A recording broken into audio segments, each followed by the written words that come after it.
오늘 이제 12시까지 2시간 강의하고 다음 주가 종강이네요. 다음 주는 종강 예배 1시간, 강의 1시간. 그렇게 해서 강의 1시간 해가지고 이제 얼마 안 남았습니다. 시간이. 네, 우리 찬송가 부르겠습니다.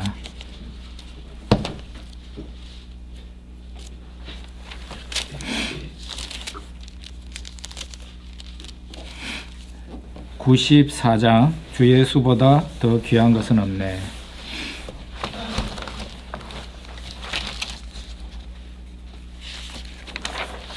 (94장입니다)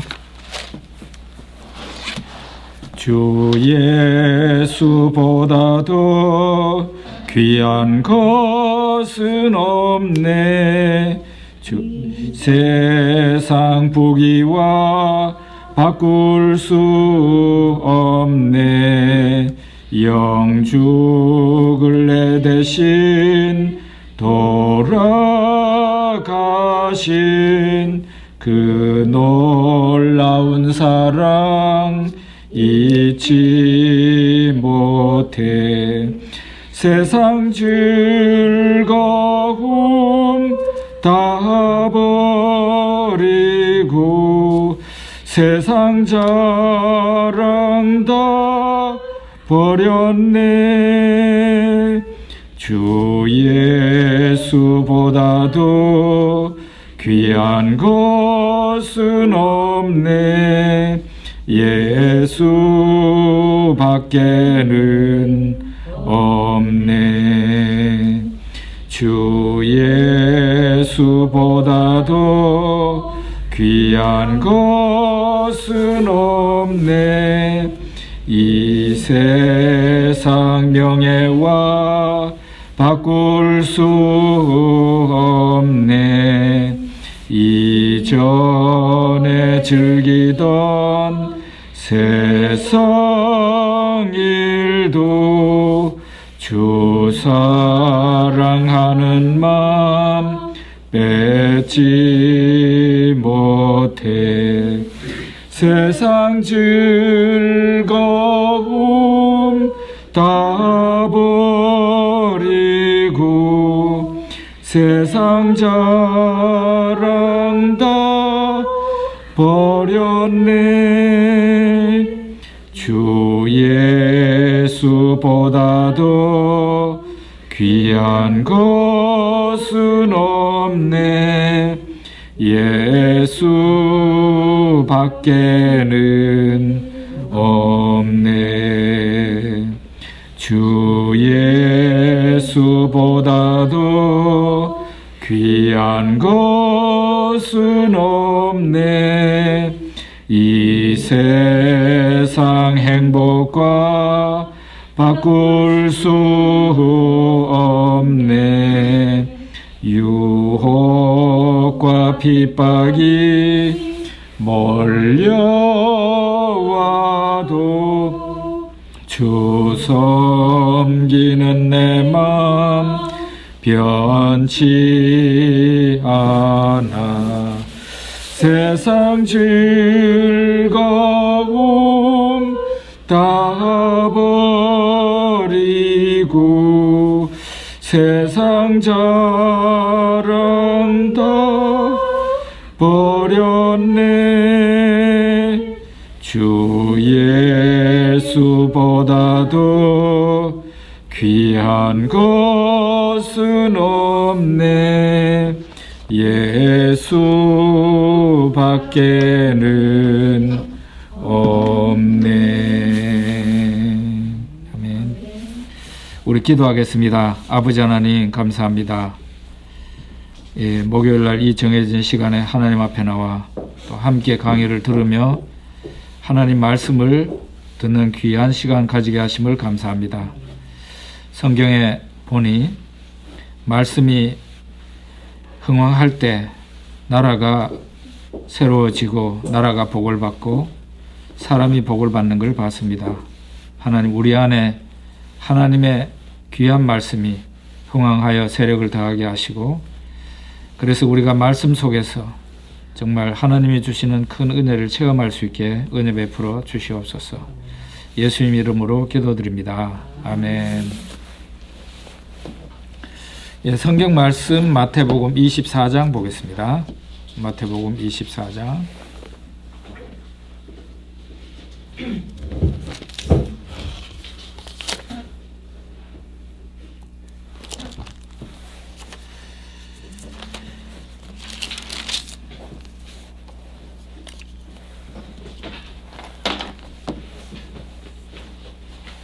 24장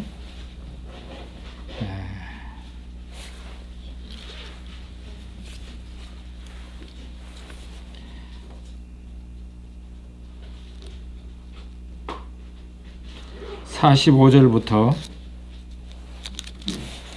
51절까지 보겠습니다. 마태복음 24장 45절에서 51절까지입니다. 같이 읽어보죠. 충성되고 지혜 있는 종이 되어 주인에게 그 집 사람들을 맡아 때를 따라 양식을 나눠줄 자가 누구냐? 주인이 올 때에 그 종이 이렇게 하는 것을 보면 그 종이 복이 있으리로다. 내가 진실로 너희에게 이르노니 주인이 그의 모든 소유를 그에게 맡기리라.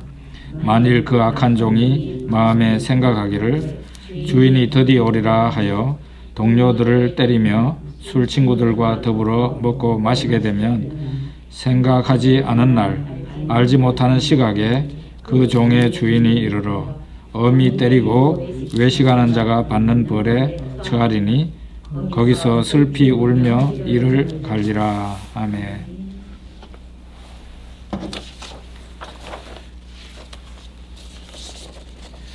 그러니까 마태복음 24장에서 예수님은 이제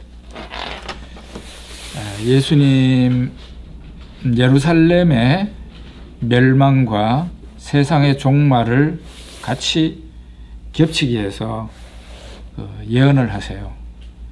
비슷한 면이 있는 겁니다. 비슷한 면이 있는 거예요. 성경은 이렇게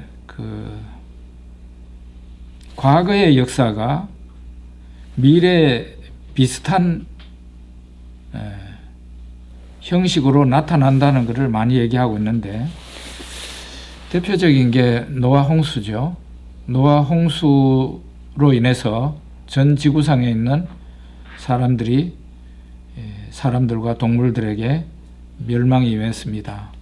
단지 구원받은 노아의 가족 이외에는 이와 같이 세상 끝에도 전 지구상에 이제 종말이 임하게 되는데 그때는 물이 아니라 불로 심판을 받게 된다. 그렇게 얘기하고 있죠. 출애굽 사건도 미래에 있을 하나의 미리 보여주는 사건이었는데 세상을 대표하는 이집트의 멸망과 그리고 그 백성의 구원, 이스라엘 백성들의 구원을 말하고 있는데 이게 바로 예수 그리스도의 십자가 사건이다. 그렇게 말을 할 수 있습니다. 예수님의 십자가는 히브리서 2장에 보면 죽음의 세력을 잡은 자 마귀를 예수님이 죽음으로써 멸망시키는 사건이었어요. 참 굉장히 역설적인데요. 예수님의 죽음이 죽음의 세력을 잡은 자 마귀를 없이 하게 멸망시킨 사건입니다. 이와 마찬가지로 그렇게 해서 이제 마귀와 세상의 멸망이죠. 마귀에게 속한 자들의 멸망. 그리고 동일한 십자가가 구원받는 사람들에게는 구원으로 나타나게 되는 겁니다. 뭐 이외에도 여러 가지가 있을 텐데 예루살렘의 멸망은 온 세상의 멸망을 대표적으로 미리 보여주는 사건이고 그때에 나타난 징조가 역시 세상 끝에도 나타나게 된다는 것을 우리에게 말하고 있습니다. 이스라엘 멸망기에 항상 보면 이단과 거짓 선지자, 적그리스도가 많이 나타났어요. 그 예레미야 시대 때도 보십시오. 그때에 유다가 멸망하잖아요. 거짓 선지자가 얼마나 많았어요. 그죠? 예. 하나님의 참된 선지자는 별로 없고 거짓 선지자가 그렇게 많았어요. 예. 그 예루살렘이 멸망할 때 또 역시 이단 거짓 선지자 적그리스도 많이 나타났었고, 또 세상 끝에 이제 우리가 기다리고 있는 세상 끝에도 이런 일이 많이 일어납니다. 야, 신천지 이단 대단하대요. 얼마 전에는 제가 우리 교회 목양실이 2층인데 누가 이렇게 목양실에 앉아 있으면 모니터가 보여요. 누가 들어오는지. 교회 구석구석을 다 보여주지는 않는데 그래도 중요 부분에는 보여주는데요. 누가 3층에 올라간 거예요. 이렇게 여자분 2사람이. 그러더니 2층으로 내려와요. 그래서 제가 문을 열고 누구냐 하고 물었더니 정체를 밝히는데 신천지라는 거예요. 신천지가 교회 안에 목양실까지 와가지고 전도하러 온 거예요. 이야. 그래서 제가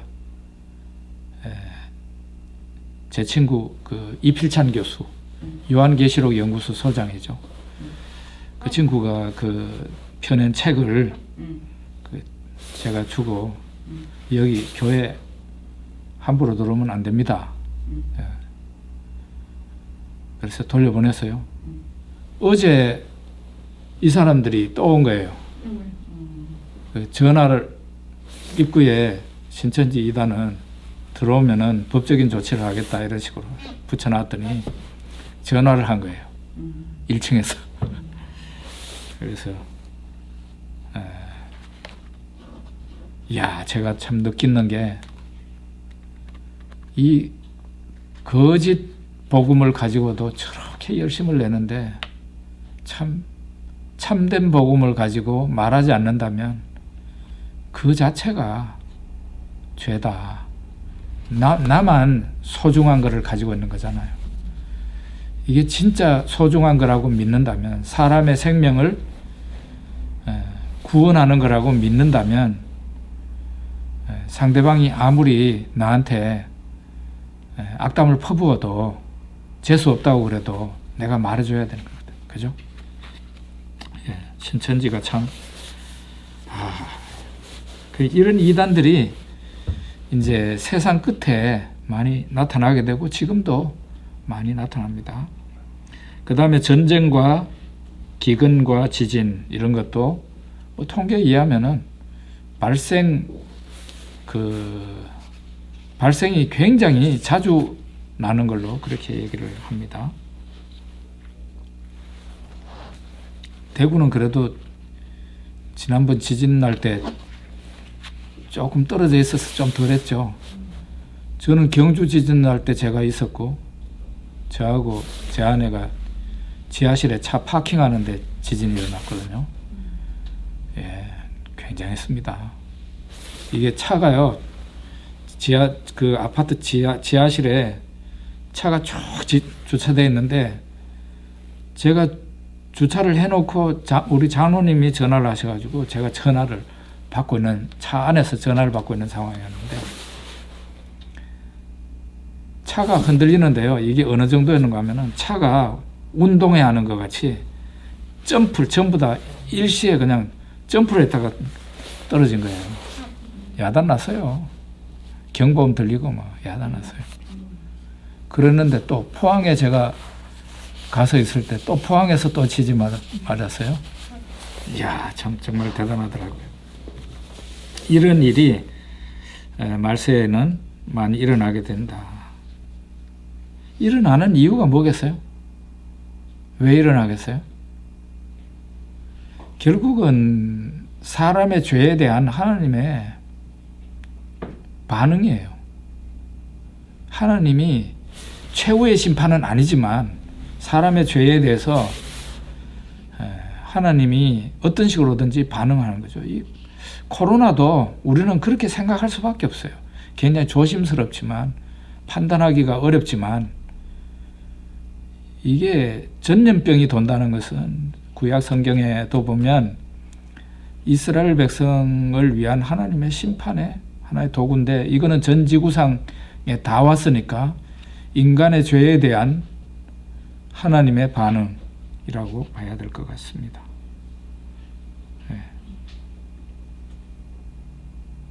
그 다음에 이제 말세의 또 하나의 특징은 엄청난 환란이에요. 이거는 성도에게 쏟아지는 환란인데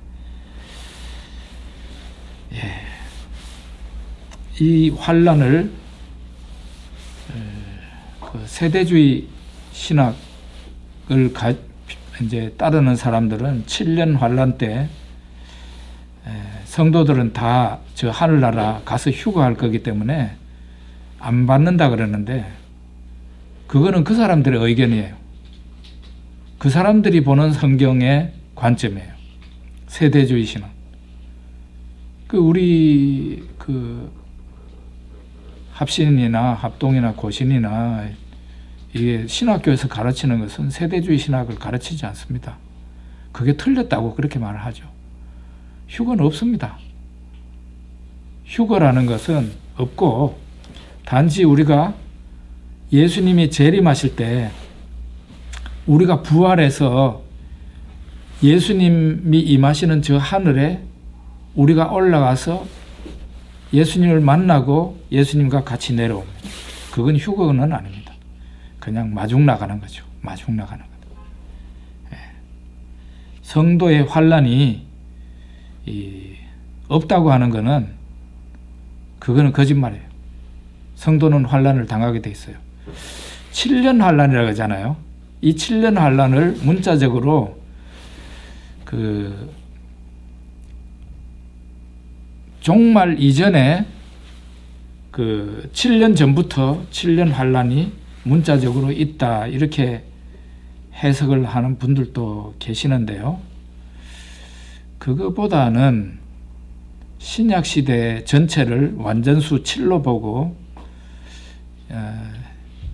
예수님이 승천하신 이후 재림하실 때까지를 7년 환란으로 보는 견해도 있습니다. 그 시기가 천년왕국이고 그 시기가 또한 성도의 환란기라는 거죠. 7을 완전수로 보니까요. 그런데 우리가 한 가지 더 알아야 될 것은 재림 직전에는 예수님 재림 직전에는 특별히 더한 환란이 있다는 그거는 우리가 생각해야 될 것 같습니다. 그 다음에 이제 온 세상에 복음이 전파된다 그랬어요. 지금 우리 지난번에 서로 이제 어떻게 생각하는지 얘기를 나눴는데요. 온 세상에 복음이 전파된 것 같냐 할 때 대체로 그렇게 생각한다는 의견이었어요. 그래서 저는 개인적으로 제가 죽기 전에 제가 만약에 한 80, 한 5 정도 산다면 앞으로 한 20년은 더 사는 건데 제가 20년 안에 내가 살아있을 동안에 예수님이 오실 가능성이 있다. 저는 그렇게 생각하고 있습니다. 그렇다면 지독한 환란도 제가 통과해야 된다. 저는 그렇게 생각하고 있습니다.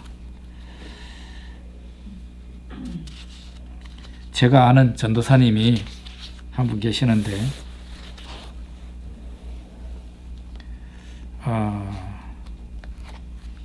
그분이 어느 날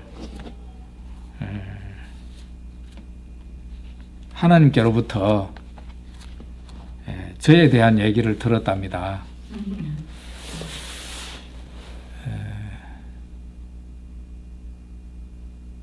그거는 이제 시간이 지나봐야 아는 일이지만 어쨌든 전도사님은 듣고 저한테 망설이다가 얘기를 해줬어요. 정 목사가 앞으로 순교를 하게 될 거다. 그런 이제 제가 선교하러 다니니까 항상 저한테는 위험이 있어요. 저는 항상 위험이 있었어요. 중국 나갈 때도 내가 내 아내와 이렇게 공항으로 그 경주 KTX 역사로 이제 이동을 할 때 제 아내 차를 옆에서 이제 타고 가는데, 야, 내가 다시 돌아와서 내 아내를 만날 수 있을까 하는 그런 그 두려움이 있을 때도 많았어요. 그러니까 이제 그 전도사님도 그런 얘기를 하신 건데, 그거는 잘 모르죠. 그거는 제가 만약에 정말 믿음이 좋은 사람이라면 순교를 영광으로 받아들일 수 있어야 되겠죠. 그 모든 신자에게 예수님 재림이 가까우면 환란이 있다는 것을 성경이 말하고 있으니까 그 환란기에도 믿음으로 잘 이겨낼 수 있게 해달라고 기도해야 됩니다. 저는 지금으로부터 약 30년 전에 목사 안수를 받을 때 그때쯤에 이기풍 목사님 그 순교 영화를 봤습니다. 아유, 그 보고 난 뒤에 얼마나 무섭던지.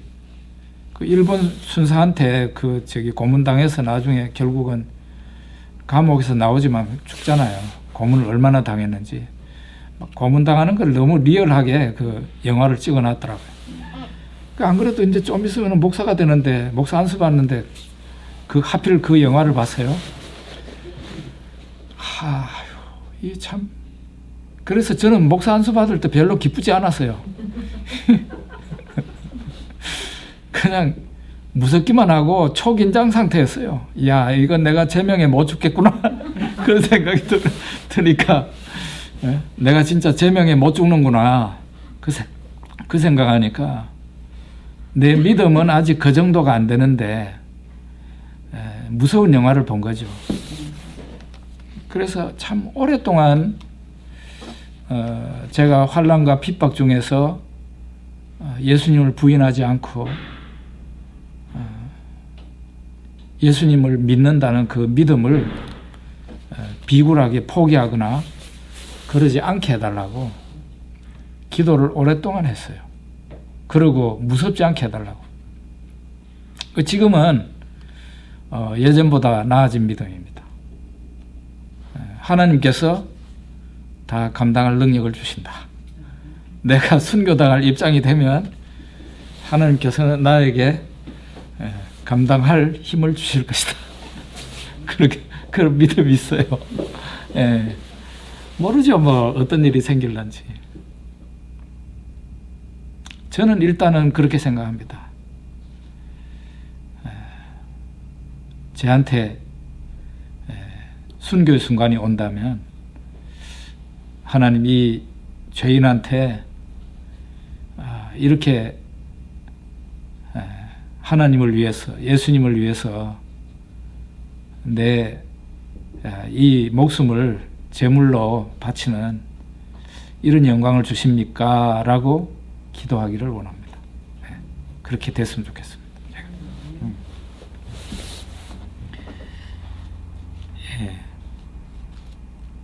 이제 예수님께서 이 재림에 대해서, 세상의 종말에 대해서 말을 하고 난 뒤에 오늘 우리가 아까 잠깐 읽었던 그 본문에 대해서 얘기를 하셨는데요. 충성되고 지혜 있는 종이 되어라 그랬어요.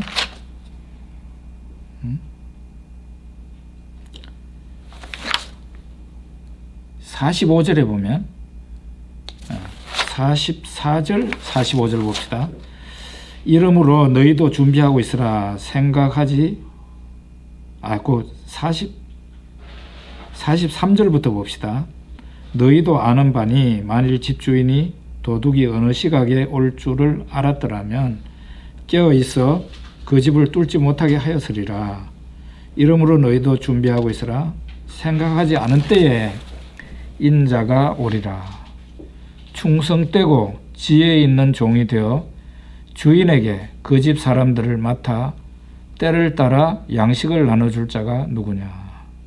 주인이 올 때에 그 종이 이렇게 하는 것을 보면 그 종이 복이 있으리로다.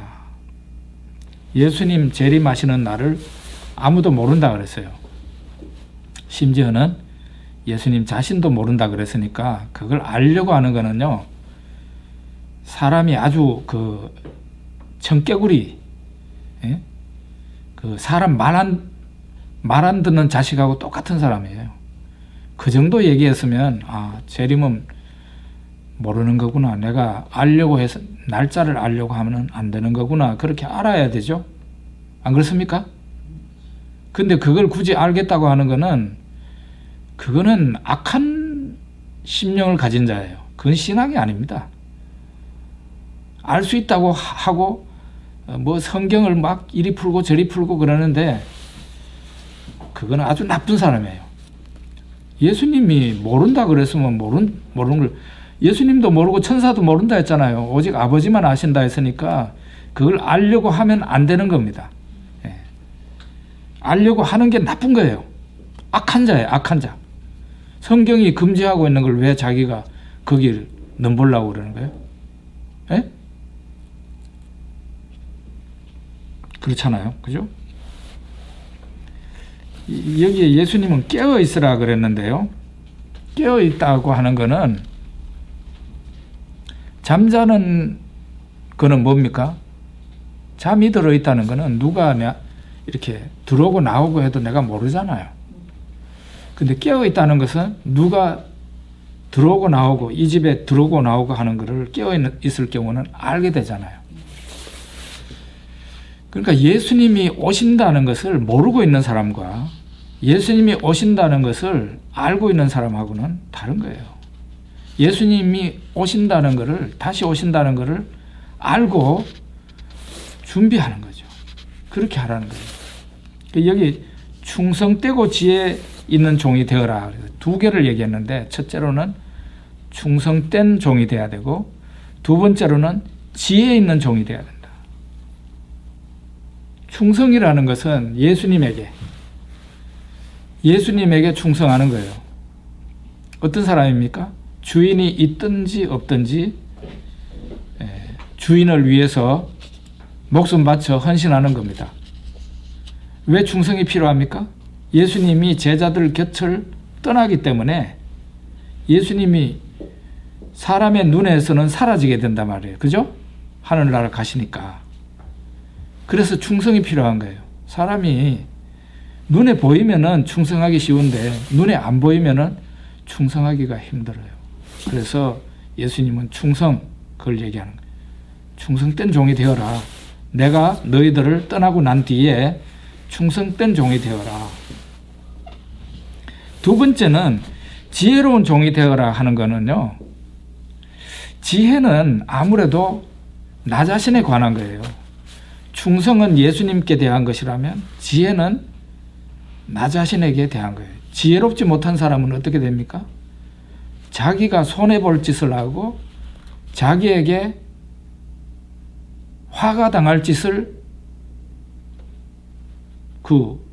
하는 거예요. 그게 지혜 없는 사람이에요. 그렇죠?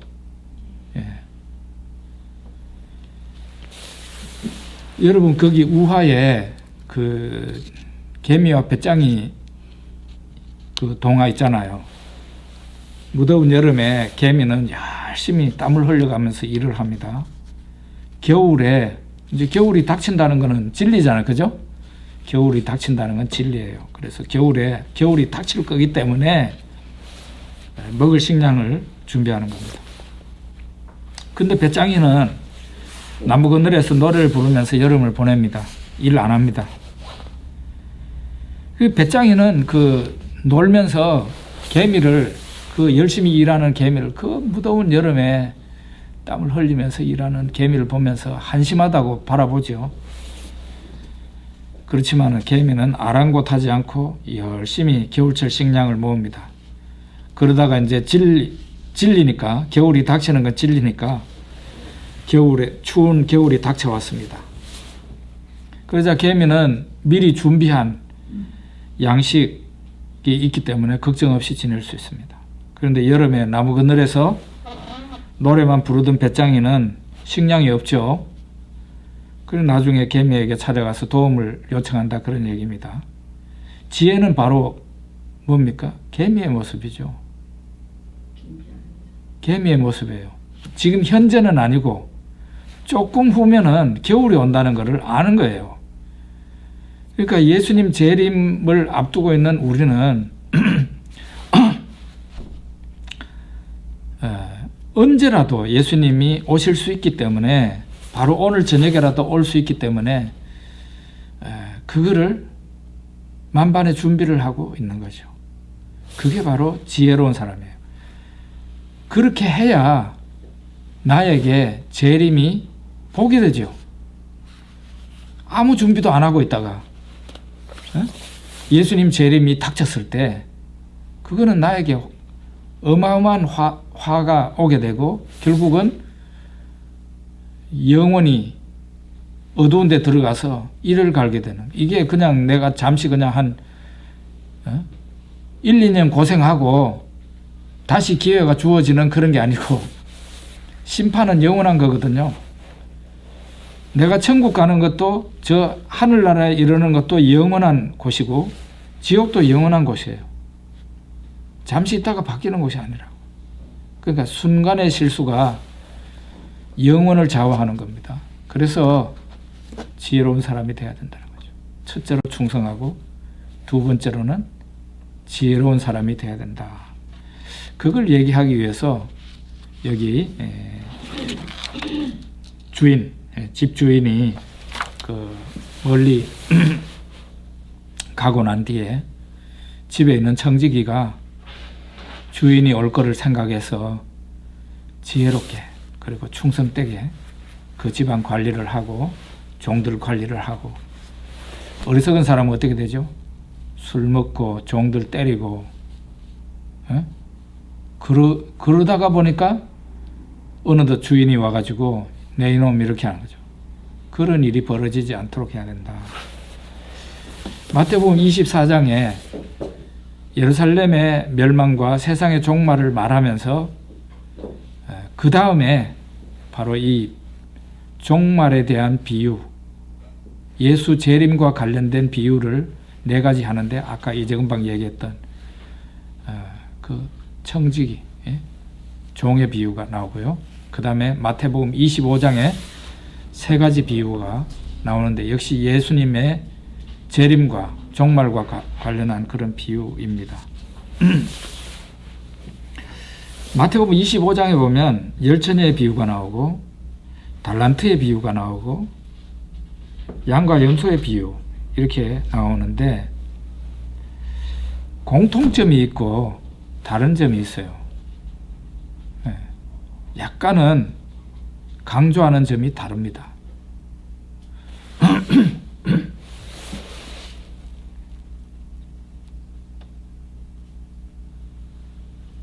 열처녀의 비유는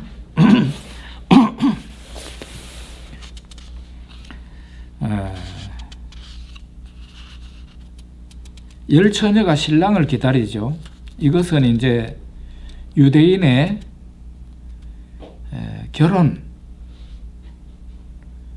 유대인의 결혼을 제도를 알면, 그 결혼 제도가, 결혼 풍습이 어떤 식으로 진행되는지를 알면은 이 열처녀의 비유가 이해가 잘 될 수 있어요.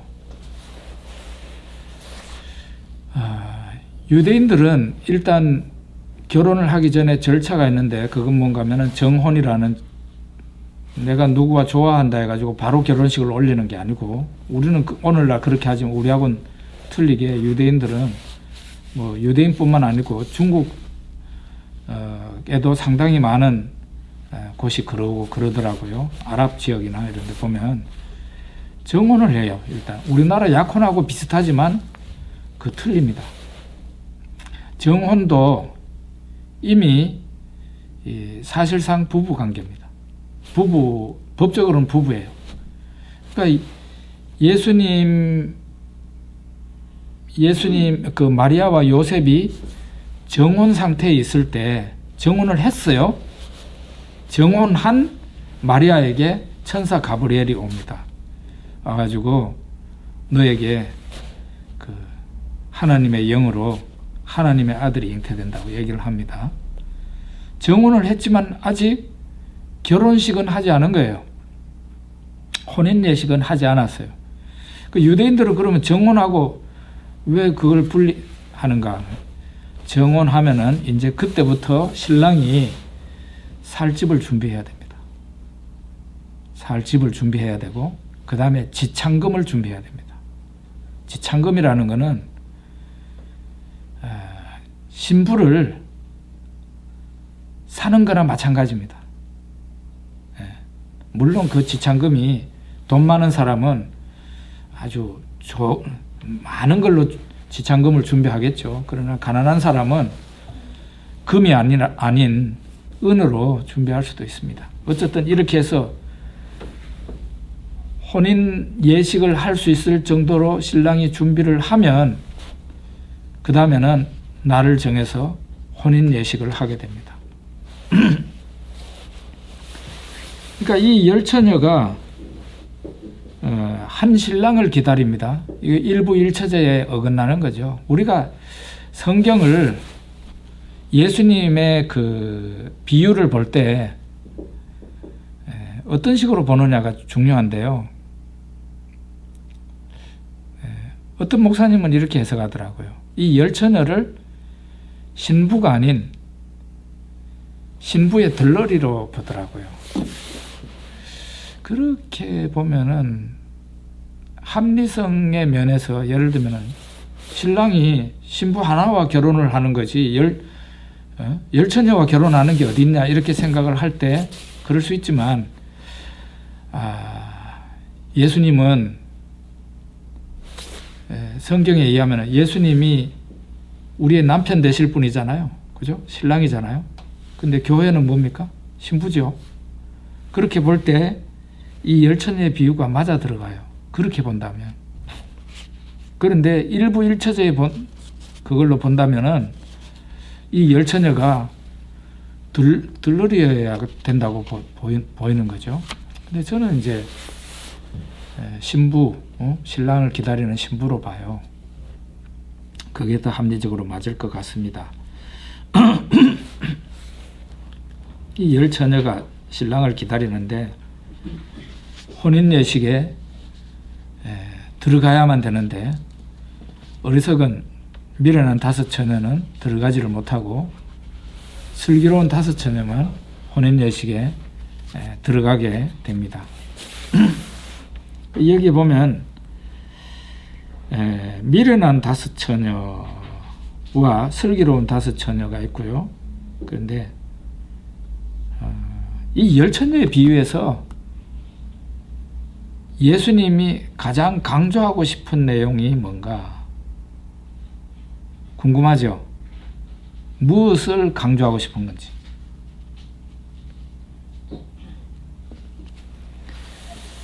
예수님이 열처녀의 비유에서 가장 강조하고 싶은 내용을 보려면은 제일 길게 말하는 부분이 어딘지를 보면은 우리가 짐작할 수 있어요. 제일 길게 말하는 부분이 어디죠?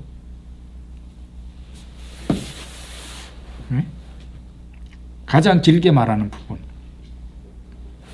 그 부분은 바로 미련한 다섯 처녀에 대한 부분이에요. 미련한 다섯 처녀의 부분에 대해서 얘기를 하는데 제일 길게 말을 해요.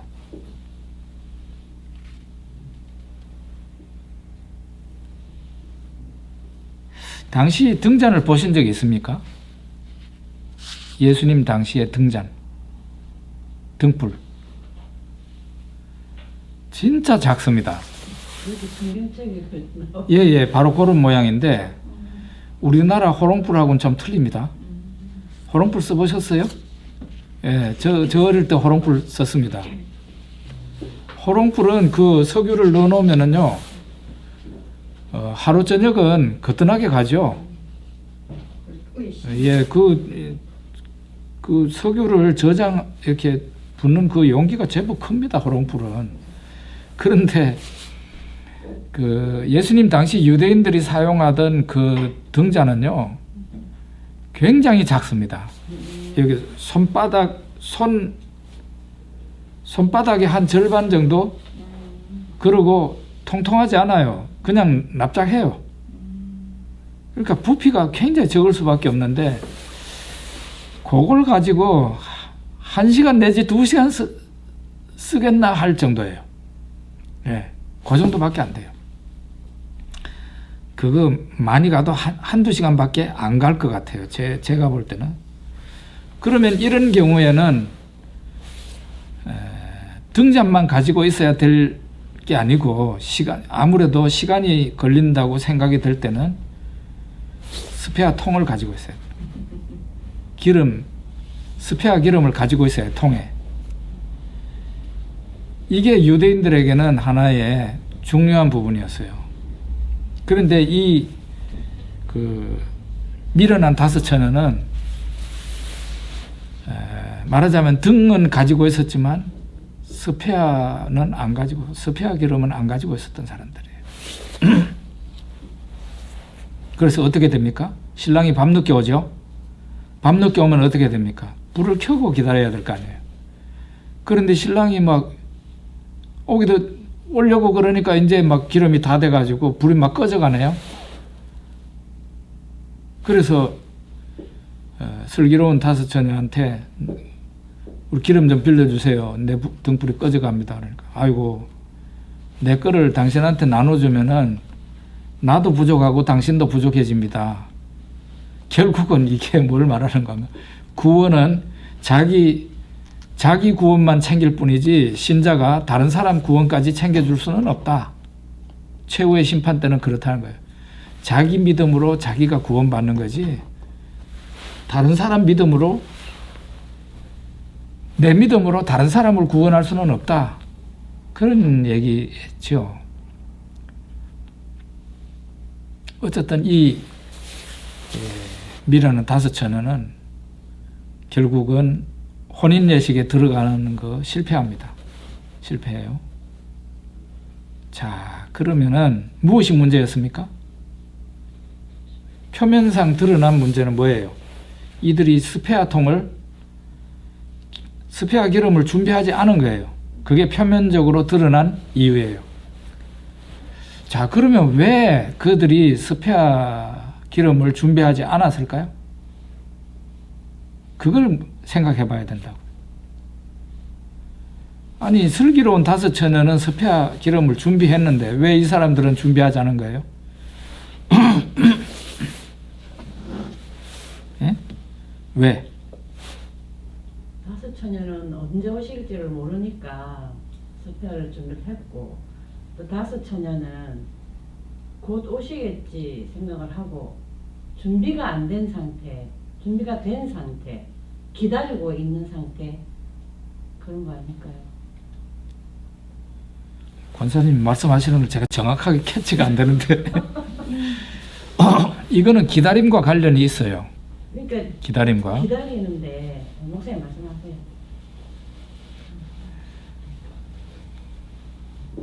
그러니까 예수님 언젠가는 오겠지 하고 생각한다든가, 아니면 에이 설마 곧 오시겠어?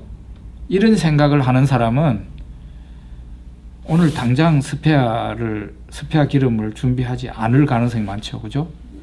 언젠가는 오겠지. 아주 먼 훗날의 일로 생각한다든가, 아니면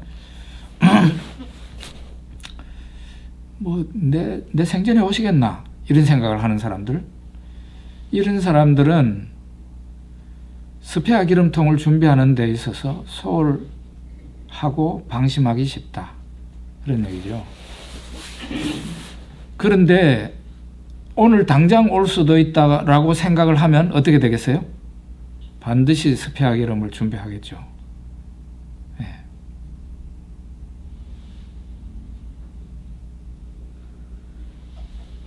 근데 이것도요, 그러면 오늘 당장이라도 와줬으면 좋겠다 그런 마음을 가지는 게 중요한 거거든. 그죠? 결국은 신랑에 대한 사랑이에요. 사랑. 예? 신랑에 대한 사랑입니다. 신랑을 별로 좋아하는 마음이 별로 없고 나는 내 신랑 빨리 만나야 돼. 그 생각이 있는 사람은 기름통을 준비하게 돼 있어요.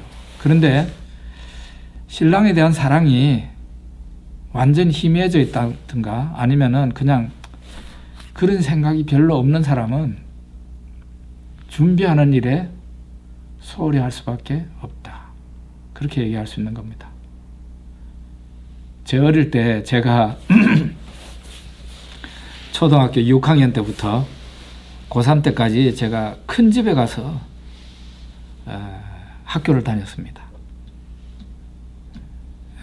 7이 완전수인데 제가 완전수를 청소년기 완전수를 큰 집에 가서 살았어요. 저는 제 나름대로 참 큰 집에서는 저한테 잘해 주셨는데 저는 참 힘들었습니다. 근데 제가 주말이 되면은 자전거를 타고 한 40리 정도, 저는 이제 읍내에 나와서 큰 집은 읍내에 있고 우리 집은 버스 종점에 있는 거죠. 시골이죠. 그래서 이제 자전거를 타고 저희 집으로 이제 토요일 날에는 이제 수업이 끝나면 가는 거예요. 가면은 토요일 날 공부를 끝내고 가야 되니까 벌써 이 읍내에서 출발하기 전에 해가 지려고 그래요. 그럼 깜깜한데 40리 정도를 자전거 타고 가야 돼요. 뭐 가다가 보면 뭐 호랑이 나온다는 데도 있고 뭐 귀신 나온다는 데도 있고 막 그래요. 그래가지고 그거를 다 지나가지고 저희 집에 가야 되는데 가면은 완전 깜깜해요. 그리고 가족들은 다 식사가 이미 다 끝나고 이제 잠잘 준비할 때예요. 제가 가면은 안방에 아랫목에 저를 위해서 항상 어머니가 그 옥바리에다가 밥을 딱 해서 아랫목에 이렇게 이불 밑에 해놓고 기다리고 있었어요. 제 기억으로는 한 번도 그게 안 돼 있을 때가 없었어요.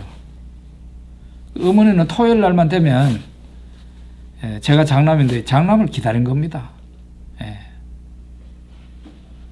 이야, 참 기다리니까 그냥 뭐 오겠지 뭐 이게 아니고 밥을 해놓고 기다리는 거예요. 그 옛날에는 장남하고 또 밑에 동생들하고는 부모들이 되게 차별했잖아요.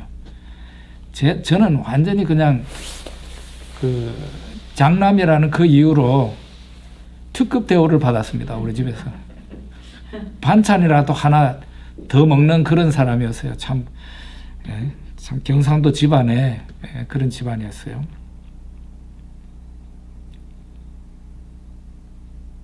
결국은 기름통을 준비하지 않고를 가른 그것은 표면적인 그 행동 이면에 그 사람들의 마음이 다르고 믿음이 달랐던 겁니다. 어떤 사람들은 아이고 뭐 설마 언젠가는 오시겠지만 뭐 내 살아있을 동안에 오시겠어?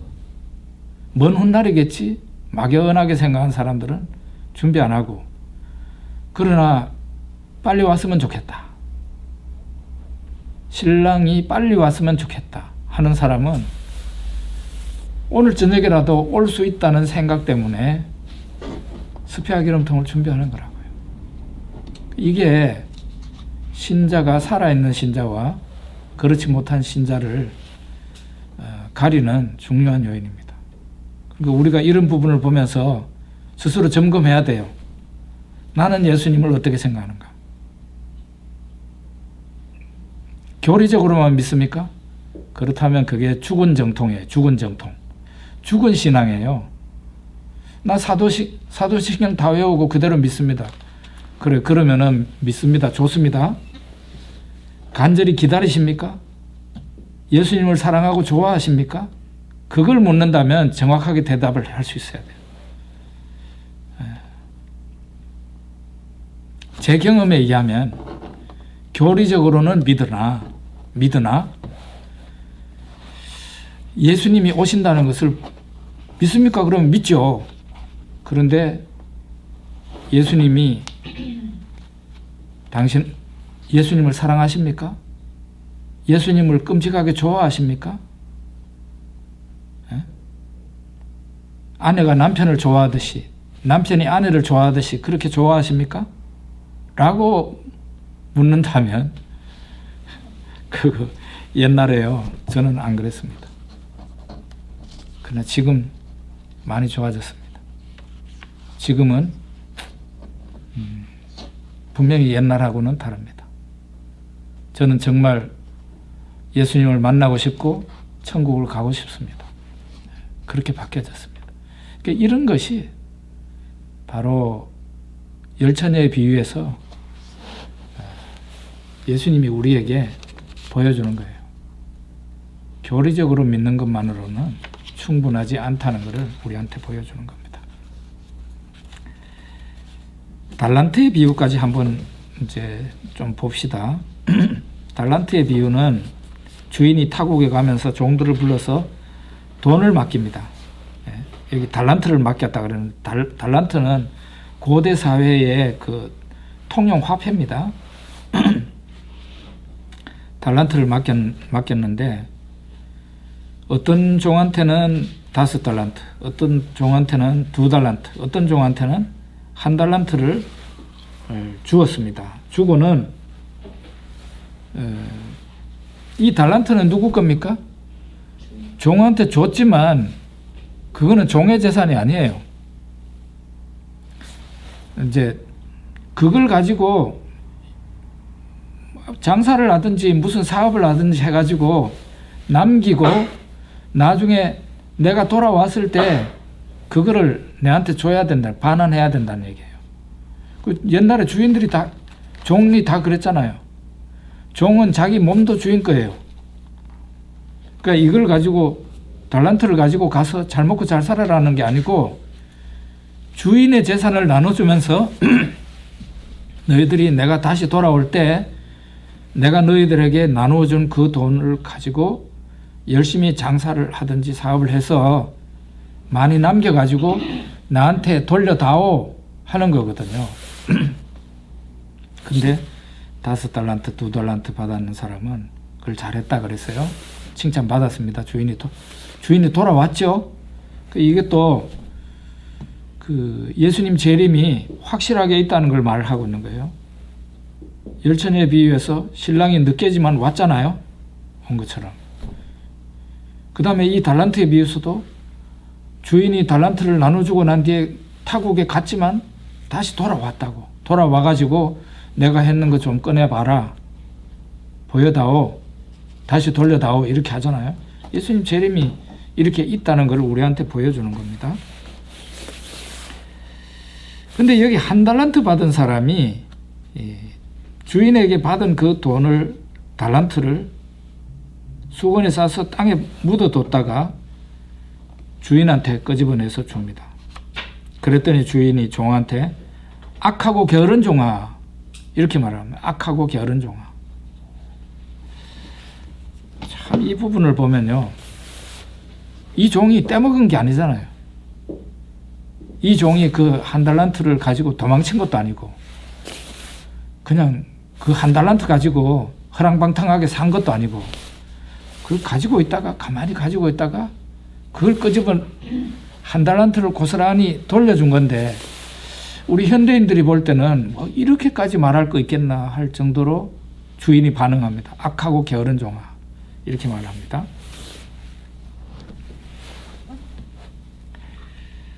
이 비유에서 예수님이 강조하는 부분이 있어요. 어딜까요? 이 비유에서도 예수님이 힘주어서 강조하는 부분이 있는데, 그 그 부분은 역시 가장 길게 말하는 부분이에요. 한 달란트 받은 종에 대한 이야기입니다.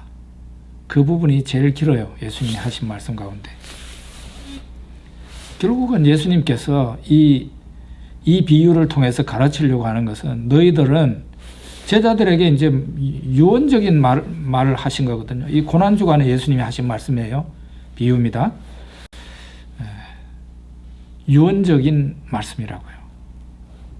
너희들은 이 한 달란트 받은 종과 같이 돼서는 안 된다는 것을 예수님이 가르친 거예요.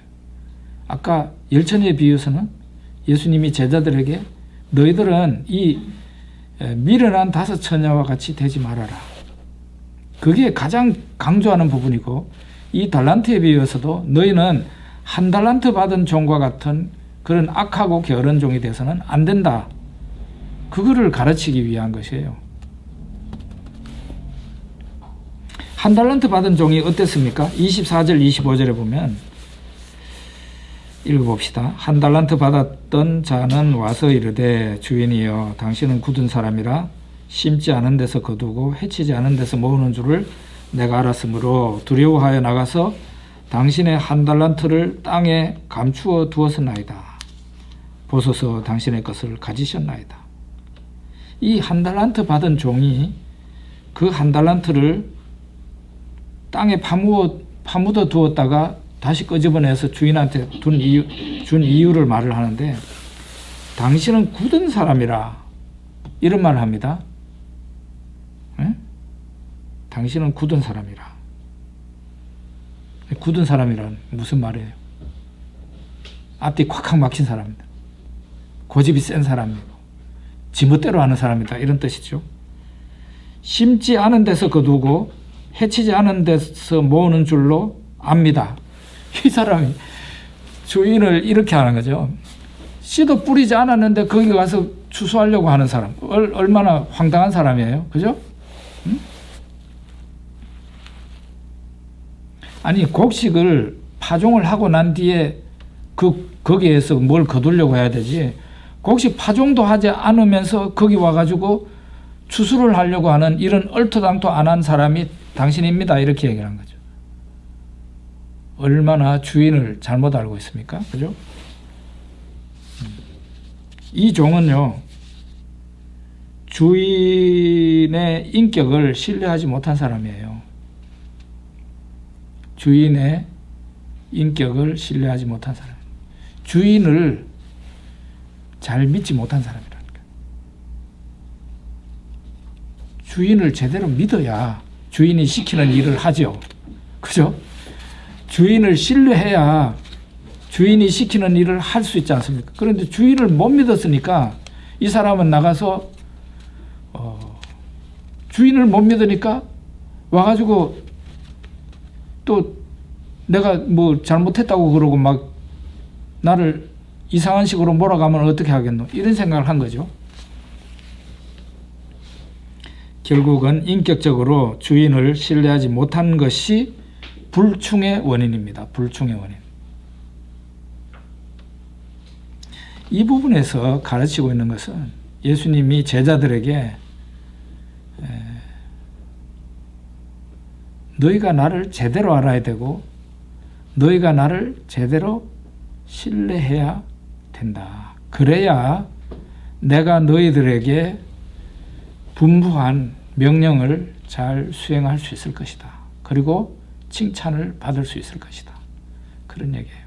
내가 너희들에게 한 말을 액면 그대로 받아들이고 나를 믿고 충성을 해라. 그러면은 좋은 결과가 있을 것이다. 내가 하는 말을 왜곡하거나 또 거부하거나 이렇게 하면은 너는 한 달란트가 받은 사람처럼 되고 말 것이다. 그걸 예수님께서 우리에게 가르쳐주고 있다고 봅니다. 한 10분 정도 쉬었다가 양과 염소의 비유 보죠. 10분 정도 쉬겠습니다. 11시 10분에 다시 시작합니다.